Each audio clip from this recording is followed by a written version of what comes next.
Hi, I'm John Maxwell. When the top companies in the world are looking for trainers, speakers, and coaches, there's one name that stands above the rest, and that's Maxwell Leadership. Our certified team members have gotten proven results for companies all over the globe, and our reputation, I'm proud to say, is second to none. Some of our members have risen to the top of their profession, including the one you're going to meet today. I proudly introduce you to my friend Bob Fabian Zinka. Welcome to the Leadership and Success Podcast with your host, Coach BZ, where we help you lead with purpose and succeed with impact. If you're ready to grow into the kind of leader others want to follow, this podcast is for you. If you're determined to elevate your success and leave a lasting legacy, this podcast is for you. As my mentor, Dr. John C. Maxwell reminds us, everything rises and falls on leadership. Our goal is simple: to inspire you, challenge you, and equip you with insights that can transform the trajectory of your leadership journey. Welcome aboard to another episode of the Leadership and Success Podcast with Coach BZ.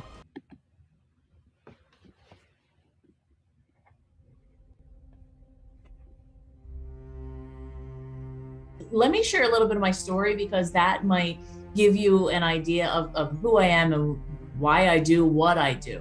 So from the time that I was little, my career path was set out for me. I knew exactly what I wanted to do. There were never any questions. It was a very specific and direct career path. I knew that I wanted to work with sharks. I was going to be a marine biologist living on a boat out in the ocean. And fast forward a little bit, I got on a boat and I realized just how seasick I get. So you would find me at the stern. Yeah, it wasn't a good scene for anybody. So I realized I had to come up with a plan B. At that point, I went to college on an impulsive decision to focus solely on sports, because when I was a senior in high school, that's just what you do. You make impulsive decisions. So I went to Widener University because I was recruited for multiple sports. And that's when I realized I was a good high school athlete and a mediocre at best college athlete. So that didn't work out well either. So now we're up to plan C. I started to take some sociology classes, some criminal justice classes, and that's when I'm like, oh, this is kind of cool. I realized I like studying people. I like learning about who they are and why they do what they do. And I was like, this is kind of interesting. And I found myself as a sociologist at heart. So while taking some criminal justice classes, I really liked it. And I'm a little bit of a nerd, in case you can't tell. I'm like that front row center sitter. And I'm like, That's when I decided, after taking some criminal justice classes and learning, you know what, I can really do good in this world. I want to be a policeman. I want to help people. So nose to the grindstone, did a lot of work, graduated early so that I could put myself through the police academy, which is kind of funny for a suburban Jewish girl who comes from a household of like doctors, lawyers, accountants. Like, I want to be a policeman. I was fortunate enough to have graduated from the police academy and find myself with Lower Gwinnett Police. I've been there. I'm coming up on completing 25 years, which is just amazing for me to even consider. I still have 3 years before I can retire, waiting for that age 50 to come about. But I had been in patrol and I realized that I wanted to help people. I wanted to do good in the world, but that policing isn't always about that. It's a lot of bureaucracy. It's a lot of check boxes. It's a lot of red tape. It's a lot of just going through the motions. And I wanted to do good and I wanted to help, but it was kind of difficult in that patrol mode. So fast forward some, 2014-ish, my lieutenant sends me a text message. I have the day off. And it went something along the lines of, hey, our school district is considering starting this program, school resource officer. Don't know what it entails, not really sure, but Monday to Friday, 7 to 3, I think it's really going to be a good fit for the department, for the school, and for your personality. Are you interested? So I'm walking through Wegmans, I'm reading this text message, and like a crazy person, I responded in all caps, yes, with lots and lots and lots of exclamation points, like way more than any grown woman should use. Oh, I'd like to say the rest is history. We're going to be starting, this is the very first podcast of 2026 with a guest. So I am so glad that you are here, and we have a very special guest in the green room right now. Without any further ado, let's start with our moment of gratitude. This is something we do every time we meet, and part of the reason why we do this is because in the military, about 21 people, service member, veterans, commit suicide every single day. And I know it is an epidemic, not just for the Navy, but for first responder and police officers as well. So if we can just take a quick moment. It's going to take less than a minute. If you would maybe close your eyes, take a deep breath, put yourself in your happiest place. For me, it's always the beach. I just love the waves, the sun, and the sand.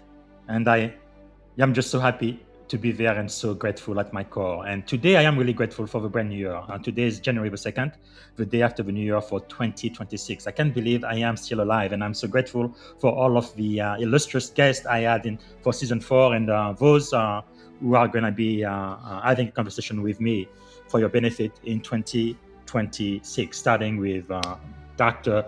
Beth Sanford. So I am so grateful for that. All right, without any further ado, let me see if I can properly introduce our guest today. So we're going to be speaking to Dr. Beth J. Sanborn. She is a nationally recognized school safety leader, retired police officer. She's a best-selling author, 2 books so far, and servant leader. So with 26 years in law enforcement and a doctorate in public administration, man, looks like she just has too much time in her hand, doesn't she? What achievement.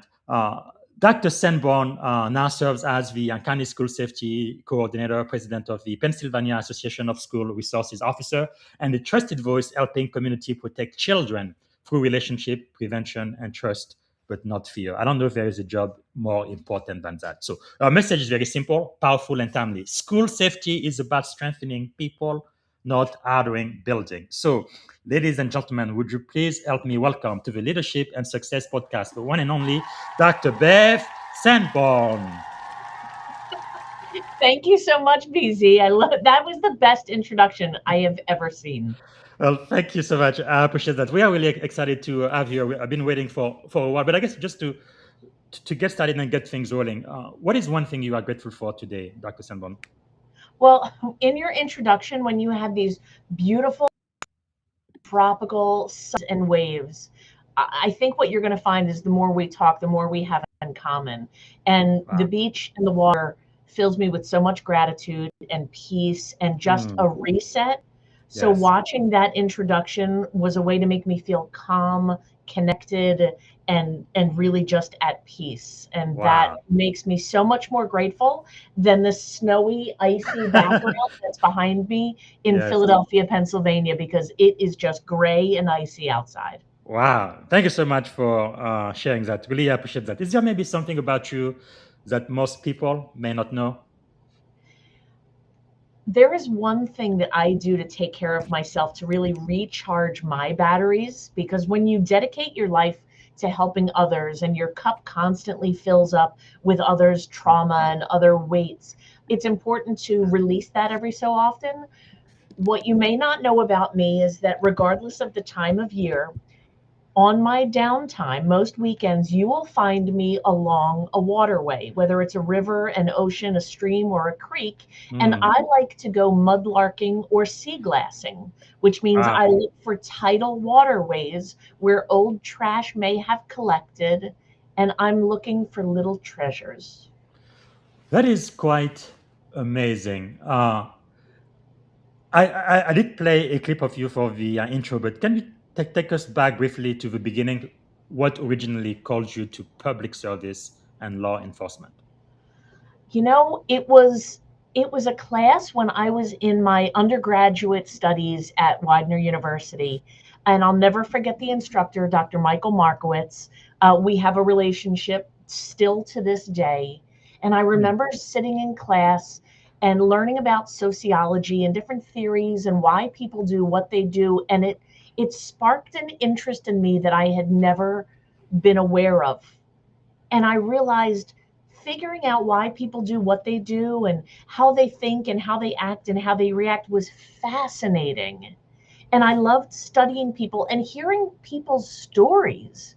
When you stop and you take a moment to ask a truly introspective question, or just ask someone, what was your path that got you to where you are today? I'm amazed at some of their experiences and stories that just reveal some of the most incredible connections and experiences. Well, that is really quite fascinating. And at what point did you realize that your purpose wasn't just policing, but also protecting children, really our future through relationships? Believe it or not, it came about relatively recently. And I say recently, realizing that 2015 was still, wow, 10, 11 years ago. I was in patrol. I loved what I was doing. I was a police officer. I was doing good for my community. I had been a patrol officer for 18 years by that point. But at the same time, I realized that I could do more.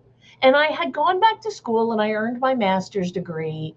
And my mentor at that time, and also still to this day, Darren Stocker, we had been speaking. We were talking on the phone one night, and I kind of complained that I was bored. It was the middle of the night. I was on night shift and I was bored.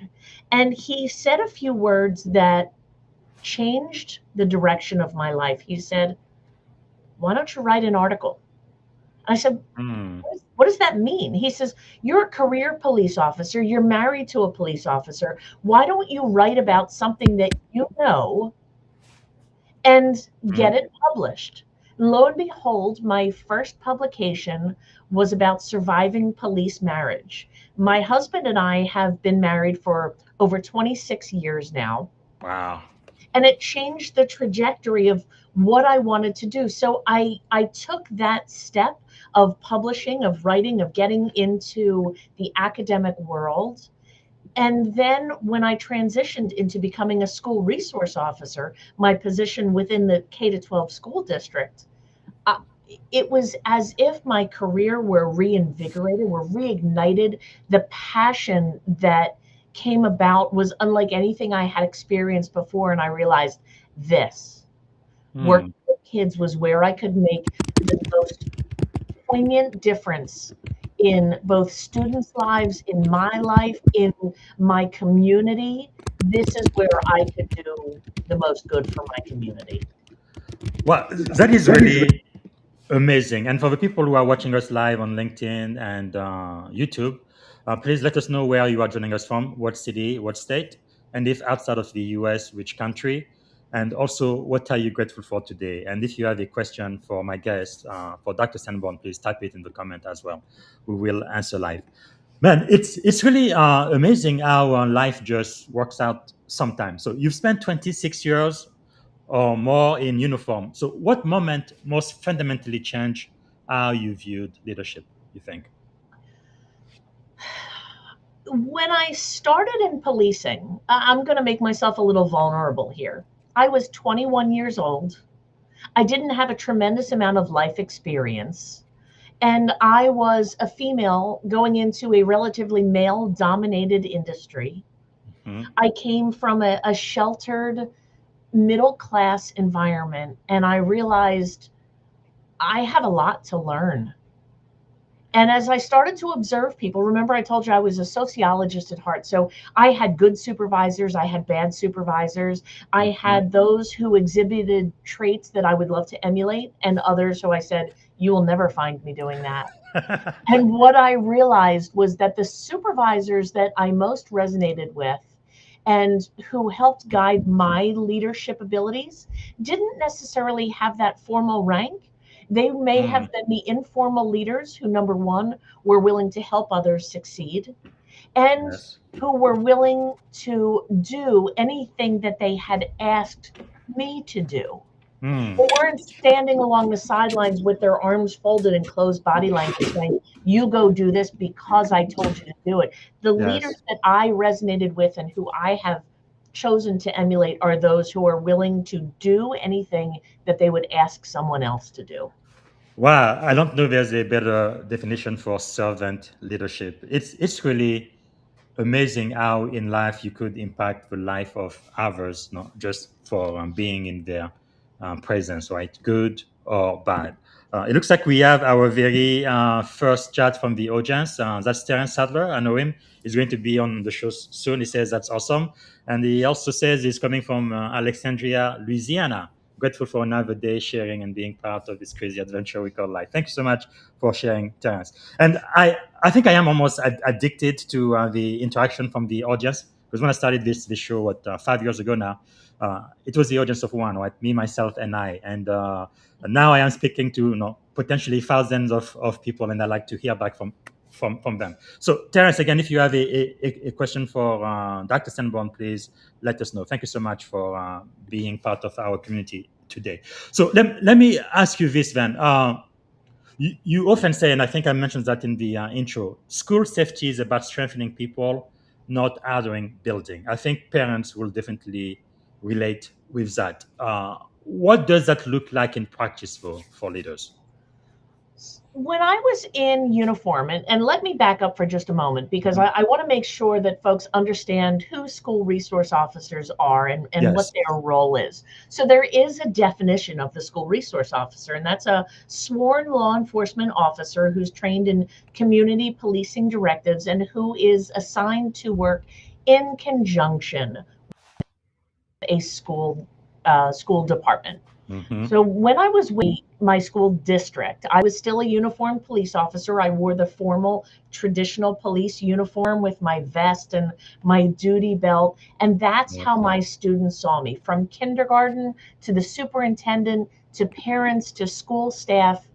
And I was trained to serve 3 essential functions in no particular order. I love that. I love that Yeah. picture. One of my former classes. We are informal mentor counselors, which means we get the luxury of time with our students. Wow. 180 days over the course of a school year, and then repeated that over and over again. We're also, That is really awesome. I loved it because most police interactions are very short-lived. It's solving Yes. a problem and making a plan moving forward. But when you get to work with students day in and day out, you get to learn their names and their passions and Wow. who their best friends are, and you get to connect as people. Yes. So the second role that we serve is as a public safety educator, which meant that I was a teacher. So I could teach lessons on the Constitution, or what to do when you're pulled over by police, or the dangers of drug and alcohol, or sexting. So I got to look at the school district through a different set of lenses. And then the third role that we serve is as law enforcement. So much like I just said, I wore a traditional formal police uniform every day to keep my school safe. Yes. Now, when I talk about strengthening people as opposed to facilities, you can't have one without the other. However, when we're talking about our schools, most often folks talk about this concept of safety and security. Well, they don't mean the same thing. Safety is that feeling that's empowering people to say something if they see something. It's that ability to be able to listen to that voice inside of your inner monologue, or that pit in your stomach that said something feels off, but I don't know what it is. Yes. And encouraging folks to be mindful of what's normal within the community so that they can be aware when something is out of the norm for the community. Wow. That is really, really key, right? Preventing, I think it's Benjamin Franklin, right, who said that an ounce of was it an ounce of prevention is better than a pound of cure, but especially in the when it comes to safety, that really means a lot. And I also see a lot of overlap between the police force and the military in general, just with the things we do and things we go through. So we have our very first question from the audience. Ramesh is asking, all the way from New Jersey. And also, Ramesh, let us know what you are grateful for. He says, what is your perspective on safety versus privacy from school communities? That's a great question.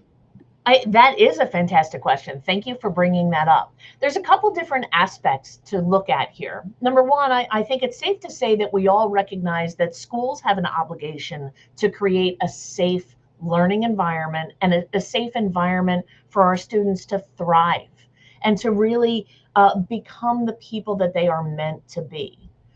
Mhm. The one thing that I want to be very careful of and mindful of is that there's this concept of transparency where information is shared very freely and openly. And I think at some point there's a danger to too much transparency because we don't need to share what every aspect of every element is happening at every given moment. Yes. I don't know about you, Coach, but if you call someone to your home to perform a repair, I'm trusting in these professionals to do their job. I'm Yes. typically not second guessing my doctor, my plumber, my electrician, my mechanic. I'm not asking where they got their parts from, where they got their training from. I'm Yes. putting my trust in their expertise. And when it comes to both elements of safety and security, to some extent, we have to trust in the professionals who have spent their lifetime devoted to this craft, as Mhm. opposed to someone who has read an article online and then is now presumably an expert in a field with which they have no background. So I Mm. trust my schools to be able to maintain a safe and secure learning environment, to put the needs of the whole over sometimes the needs of the one, Yes. because we have to make sure that our entire community, our student body, our staff, our administration, and our visitors are safe and secure. Well, that is really something. Can you take us through your journey through publishing both of your book? I think I definitely want to talk about the latest one you did, but I believe the very first book you Yes. published, piecing Uh, it together. that's my second book. If I could go back to the missing piece for just a Yes. moment, because Hmm. this was my first book, and how this came about was I realized how school resource officers were trained. But if you are ignorant to the role of the school resource officer, you may have a perception that it's just simply a uniformed police officer in a school. And if you're Mm. unfamiliar with how they're trained, you may have this perception that, well, police officers arrest. So they're going to arrest every kid who does any little silly thing that's a crime in a school. And that could not be further from the truth. A Yes. properly selected and a properly trained school resource officer will often divert away from the juvenile justice system, because we know what a negative impact that criminalization has on someone's future. What I wanted to do Hmm. with this book, and I had already earned my doctorate, I was already a national speaker at this point, but I wanted to educate a new audience. So I thought this book would be perfect for parents or for educators who really wanted to know, what is a school resource officer? What does it mean to have a police officer in my child's school or in my school? How Mm. are they trained? And what does it look like in daily interactions? How does that Yes. translate? Because it's one thing for me to tell you and to show you how I interact with students. But you know what's even more telling? To watch and see how students react to their school resource officer. Well, I think that is so insightful and critical. I guess one question I have for you. Unfortunately, in America, all schools are not resourced the same way. So some school may not have a resource officer. What would you recommend for parents who may want to have that resource as well for the safety of their children? Is there anything a parent can do? Absolutely. They can advocate for it at all times. They can talk to their local police jurisdiction, to their local school board, to Yes. share the good work that we do. Listen, there is nothing special about me. And I say that kind of tongue in cheek. When I was a Yes. school resource officer, I loved my kids. And you know what? I still do to Wow. this day. But there are about 20,000 of me across the country. And we Wow. love our kids in a totally appropriate way. And we want to help them achieve their Yes. success, because every kid defines success in a different way. And Hmm. everyone takes a different route with which they take to achieve that success. And if we can be Wow. part of the team, then we are that public servant. We are part of the community that helps keep our kids safe and allows them to become these healthy, successful, productive members of society. And there's no greater reward. That is so key. Like I said earlier, there's a lot of overlap between the police, I believe, and the military. Like, for example, during the time of Vietnam, I wasn't around, but I know most people in America didn't like the military very, very much. That has really changed, especially after 9/11. No, when I'm in uniform, I can't almost not travel because every 5 minutes somebody says, "Thank you for your service, thank you for your service." So you really see that appreciation. I feel like with the police, it's kind of like that in some community. They are afraid of the police instead of embracing them as quote protector and really serving the community. So I think it goes a long way when you have a resource officer, a policeman, a policewoman who actually comes to the school, who builds those relationships before there is an incident, and it really changes the perception. So I think that is so key. Thank you so much. I believe you are doing God's work, and no, we need more and more of that, and not less. But I guess another question about the book, though. One thing you argue is that the school resource officer can be a powerful ally in parenting, which I think that's true, but not authority figures, right, to fear. And again, in some communities, especially blacks, and maybe some other marginalized community, they kind of have that fear of the police, which I think we definitely need to change across our culture. But I guess my question for you is, what is the missing piece most parents don't realize they already have access to? It's knowing who is a part of your team and understanding that the school resource officer is there to help be that parent, to serve in the role of, to some extent, in loco parentis, in lieu of the parent. When I was in uniform in my schools, I treated all of those kids as if they were mine. They were my children. Even the goofy knuckleheads that made me go gray up here. I did reach 50, so I do have a whole lot of grays that are happening. But they were all my kids, and I wasn't going to let anyone take advantage of them. I wasn't going to let anyone hurt them or harm them. And it wasn't until I spent time in my schools and I was out in my community and folks got to hear my ideology and see how I acted and interacted with the students and how in turn they interacted with me, and they saw my smile and realized that it was genuine. It reached my eyes and I was there to help and to teach and to protect. And that was what really transformed, because I noticed something very important. I wanted to make very high level changes. I wanted to change the perception of police across the nation. And I wanted to showcase all of this positive policing. But here's the thing. What I realized was easier was making ground level changes within my own community. Yes. Improving the relationships between the community and the police at the ground level where I worked in my own community. And if I could get one police officer and one community member to create a relationship and then have the police officer bring a friend and the community member bring a friend, that network then grew exponentially, and our network was that much stronger, that much quicker in our own community. So as much as I want to make broad level changes across the country, I'm starting in my own hometown.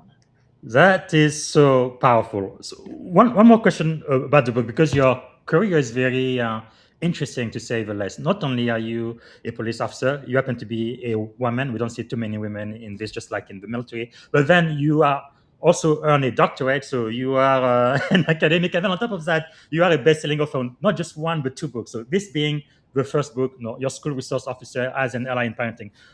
The question I have for you is, can you share maybe a real-world moment, right, from your time as a resource school officer or juvenile detective that crystallized why this book, The Missing Piece, needed to be written? I can picture it like it was yesterday. And we had, and forgive me for some of your listeners if you've heard me tell this story before, but it's meaningful to me, and I can picture it, I can see it, smell it, hear it. The intersection in our high school, we had an intersection called the Knuckle, and if you're interested in art, it was like an MC Escher painting, the stairways where there were so many stairs coming from different directions, and I was standing in the Knuckle. Beyond class change, everyone had gone to their classes, and there were still the wanderers who were walking through. And one of my students who used to come see me regularly. He would stop by my office for snacks or just to talk or just as a place to decompress. He walked past and he said, "Officer Beth, I'm really glad that you're here." Hmm. And it was just a very simple comment, very brief. And I said, "I'm really glad that you're here." And I went back and I did some digging, and I took a look into the student's background. And what was a surprise, what was unbeknownst to me, is that he had every right to dislike and mistrust police. Hmm. He had had experiences in his lifetime that should have caused him to dislike me, be fearful of me, or avoid me. And yet, Hmm. because of our experiences, because of my smile, because my actions reflected my words. When I told Yes. my students that I was there for them and I was there to help them and to be the bumpers and the guardrails for them, Hmm. when my actions reflected that, they felt it. Wow. And he Hmm. overcame those biases that police were bad, that police were targeting people, that police were looking to jump out from behind somewhere and catch you doing Hmm. something wrong, and was able to change that perspective through a single relationship. Wow, that is really powerful. You reminded me of what Maya Angelou said. I heard it through her mentee Oprah. People will forget anything you say, but they will never forget the way you made them feel. Really, when it comes to it, leadership is personal, isn't it? Before we go to the second segment, I have one more question from you, from our friend Terence. Terence asks, I've got a friend who bounced around from job to job until he became a school resource officer. Wow, good to know. Now he's been doing it for about 10 years and will likely do it until he retires. So if you were going to mentor other officers who might be ideal candidates for this role, what would you look for the most? Interpersonal skills or their career ladder or something else? Interpersonal skills. You can teach the tactics all day long. Mm-hmm. In order to be a good school resource officer, not only do you have to have those hard skills and the tactics to be able to keep your kids safe, but you have to genuinely like kids. Yes. You have to want to see them succeed. Mm, Think about it. In patrol, when are police officers encountering kids?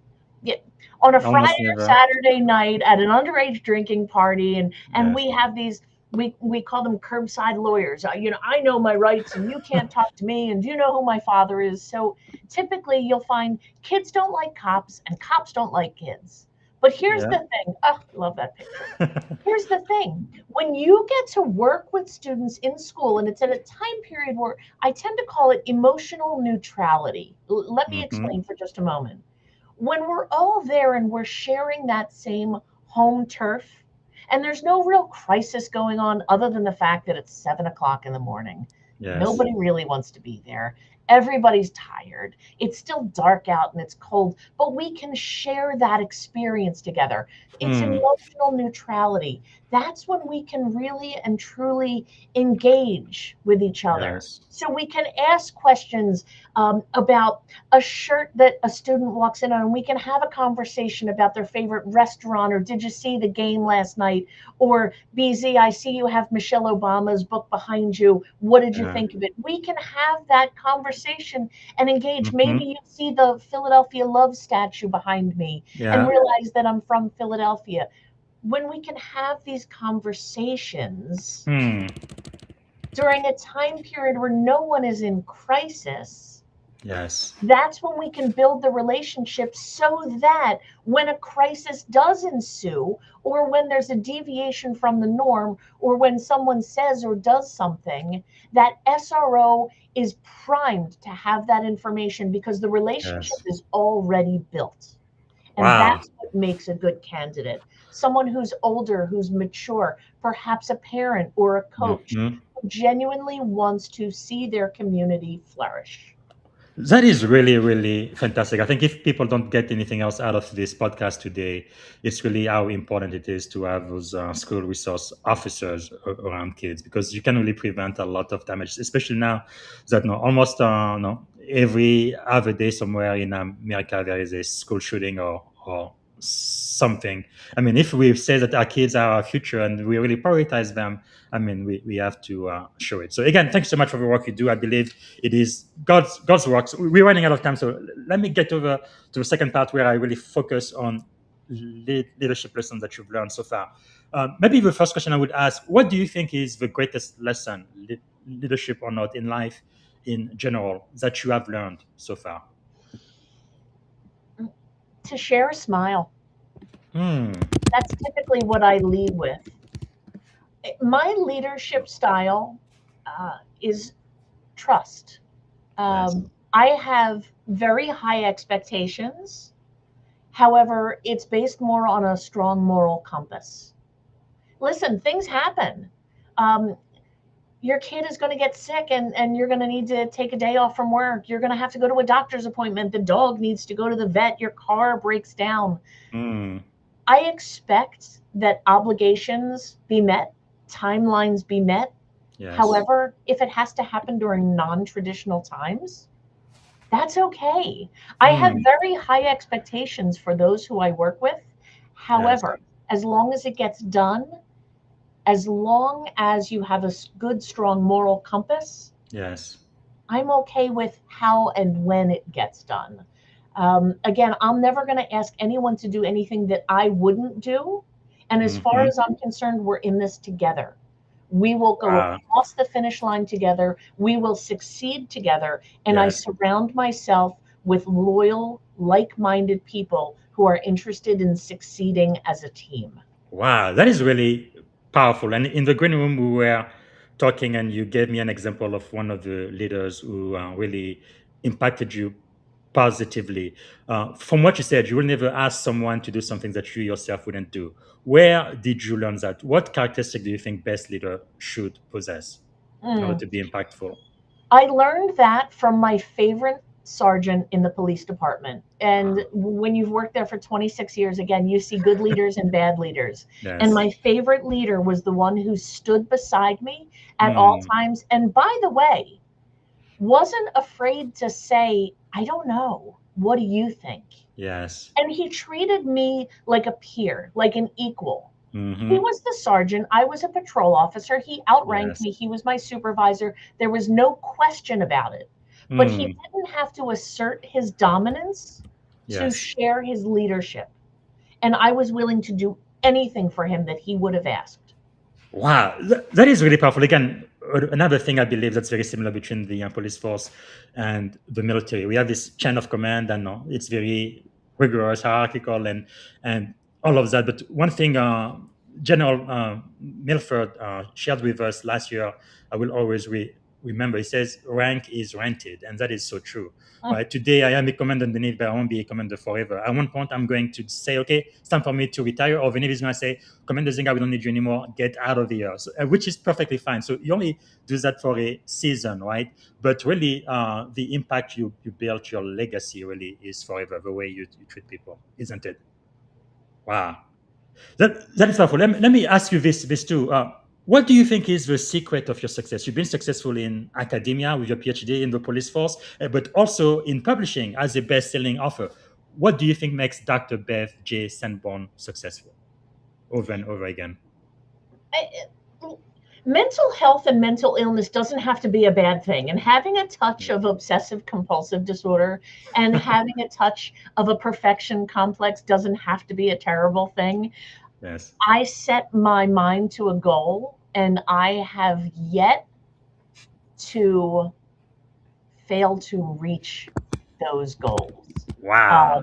Which will actually lead me to, I'm hoping that you're going to eventually ask me, what are my next goals? Because I do have some that are still unmet.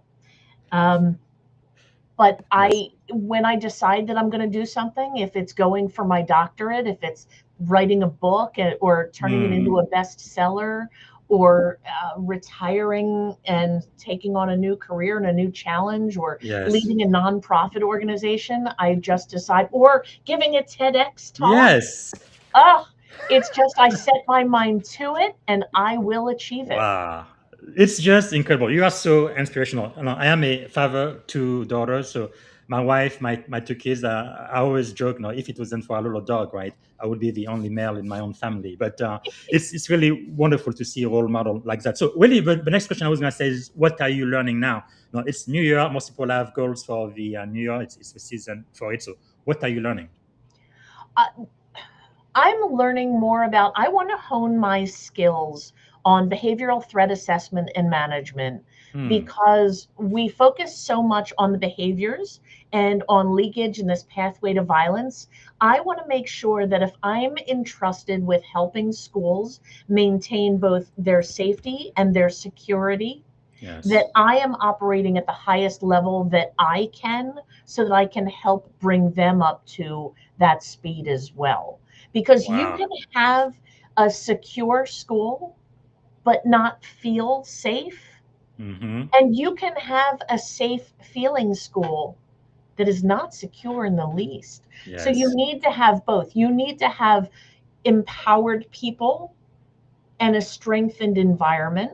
You need to be able to identify leakage. You need to be able to identify concerning behaviors and conversation and Yes. identify weak points in your exterior. Wow, that is quite insightful. And what are some of the goals that you are still working toward? It looks like you are a super achiever type of person. I love it.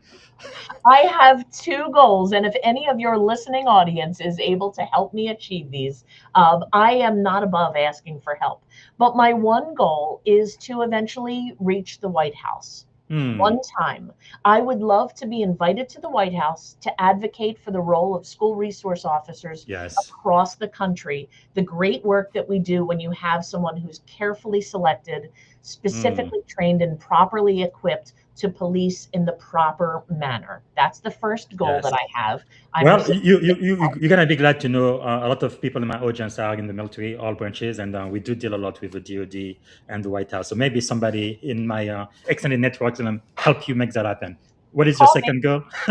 My second goal is to have some higher exposure opportunities, whether they're national news sources, again, Yeah. to be able to promote this work of school resource officers to combat that mindset that we are just uniformed police officers who are put in a school to criminalize student behaviors and to perpetuate this perceived school to prison pipeline when that Yes. couldn't be further from the truth. So any opportunity, any audience that I can get to be able to share who we are, how we're trained, what our ideology is, what Yes. factors come into play prior to making an arrest, which is, by the way, part of my second research project that's in peer review right now. But Wow. I keep going. I keep working. And if Yes. there's anything that I can do to help your listeners, if they have any interest in this field, please don't hesitate to reach out. Because again, I said, I surround myself with good people. I surround myself with leaders, with winners who are loyal and dedicated and who really want to do good for their community. Well, it looks like this is how we are flowing. Normally, I wait toward the end, but this is your LinkedIn page, right? Dr. Beth J. Sanborn. So we want people to definitely follow you there. But you also have a wonderful website. I believe it's bethjsanborn.com, where you have your books, and you've been in the news, and we believe we definitely need your message to go across the country. Is there anything else people in the audience may want to do to support your work? I encourage, check out the programming that I offer. I do a really fun interactive drug and alcohol awareness program for adults to teach them what drugs and alcohol in our schools look like these days, so that they can understand what it is that they should be aware of, what behaviors, what paraphernalia, what language, and what these drug devices look like these days, because drugs are very different than when you and I were younger. And our So kids are true. unfortunately susceptible to a whole brand new series of pitfalls. So true, because some of those drugs they look like candy at time, and wow, that is so powerful. Thank you so much for sharing that. So, let me ask you this, man. What are some of the books that you have read that you would like to recommend to my audience? Predators, Posers, and Pain Personalities by my friends Dr. Matt Talbert and Dr. Bruno Diaz. You want to talk about behavioral threat assessment and threat management? This is a fantastic book. I could not recommend it any more highly. And then Wow. the other book is The Anxious Generation by Jonathan Haidt. You want to Mhm. talk about the mental health epidemic that social media and phones is creating amongst our kids and the rewiring of the brain and the neural pathways. It's fascinating information. I Wow. encourage you, other than my books, I mean, of Yes, course. of course. And of course, everybody already knows your latest book, piecing it together. But I really, really like this first one. It's very meaningful, the missing piece. I've read it and I recommend everybody to get a copy. So let me ask you this. If you could choose any three people, dead, alive, or even mythical figure, three people to have dinner with, who would you choose and why? Oh, okay. This is my hot take here for just a moment. Three people that I want to have dinner with. I realize that with all of the opportunities in the world and all of the people who are available, I would choose my husband, my son, and my daughter. That is powerful. That is powerful. I love it. I love it. My kids are getting older. They are becoming Yes. their own people. They are carving their way in the world. Hmm. And sometimes there's just something so powerful and so grounding about Yes. just spending a quiet night with my three favorite people in the whole wide world. That is so beautiful. I love it. So let me ask you this then. If you had one and only one day to live, what would you have liked your final contribution to be? I am 50 years old. I've been in public service since I was 21 years old. Wow. I've lived much of my adult life serving others. If I had one day left, I think I would take care of me. I know that sounds terrible, but I have this beautiful mosaic that's just over my shoulder here, Mm-hmm. which is made of wire glass that was very Mm. popular in the 1950s. It was used in schools and hospitals. It was the glass in doors and windows that has the wire on the inside of it. Yes. And it was manufactured under the precipice that it would make glass stronger and more secure, but that wasn't actually the case. So Mm. these are all pieces of glass that I have found along beaches and rivers and waterways. And I made this mosaic as a Wow. visual for me and my obligation to keep schools safe. I've taken something that's broken and put it back together again. Mm. Just like me, I would want to take all of the broken pieces of me and just put that back together again. That is Because the so more I take powerful. care of myself, the more I can serve my community.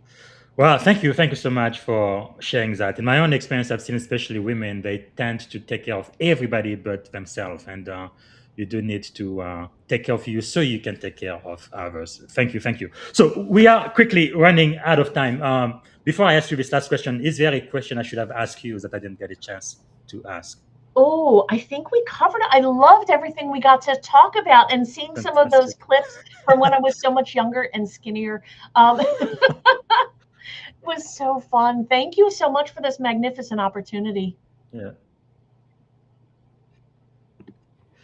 All right, and we have one more comment from Terence again. I agree. Phones are a toxic piece of equipment. Kids should not have regular access to them. Okay, I think I agree to that. But the thing with phones, especially smartphone, I've seen them as a thing for safety as well. No, I don't know about you, Dr. Sanborn, but when I was growing up, to make a phone call, you had to find a telephone booth and all of that. So if my daughter, she's in trouble or something, she can just call me on her cell phone, and I am right there. But I guess you need to do it and have some boundaries because there is a lot of ugly things out there in the dark web, and parents and adults need to be concerned about for our kids. Do you have anything else you want to say about phone? I see phones doing more harm than they do good.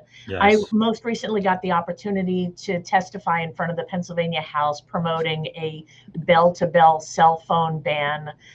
Just what we're seeing amongst our kids, the anxiety, the depression, the suicidal Mhm. ideation, the mental health piece declining, the mental illness piece that's increasing, and Yes. just all of the problems that we're seeing, whether it's using phones to coordinate fights or to order DoorDash that comes to our schools to have random doors open up. Mm. Bullying, the inclusion, the exclusion, the Yes. communicating with strangers. I see it as such a dangerous tool that is changing the way our community acts, reacts, the way they grow, the way our brains are Yes. wired.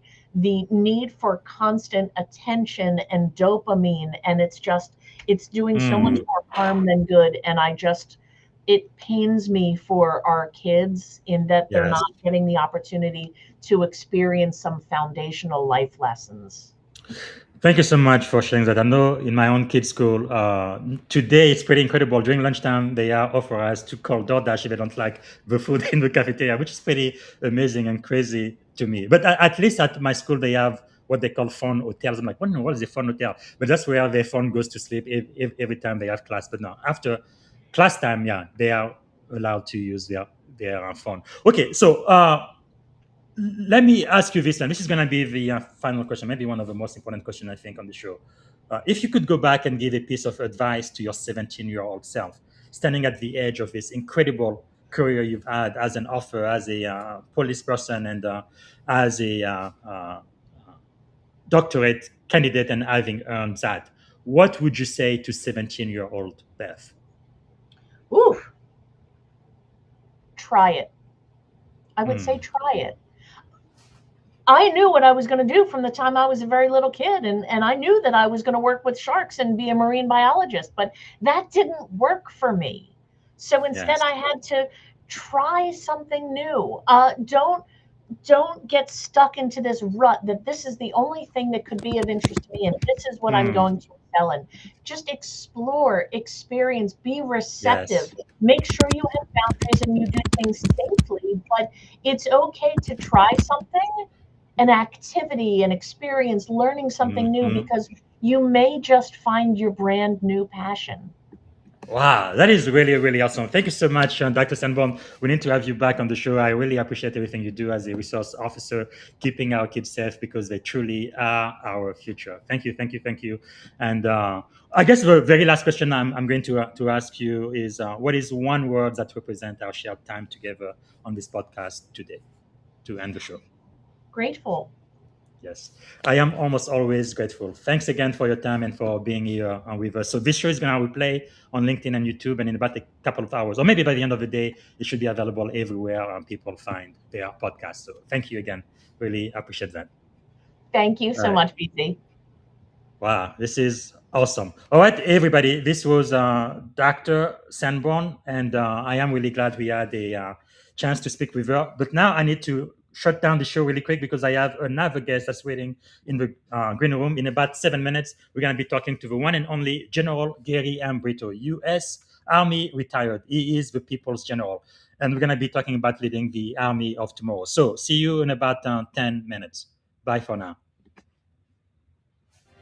Thank you for tuning in to the Leadership and Success Podcast with your host, Coach BZ. If today's episode added value to your leadership journey, be sure to subscribe, share, and join us again for more wisdom nuggets on how to lead better and achieve greater success.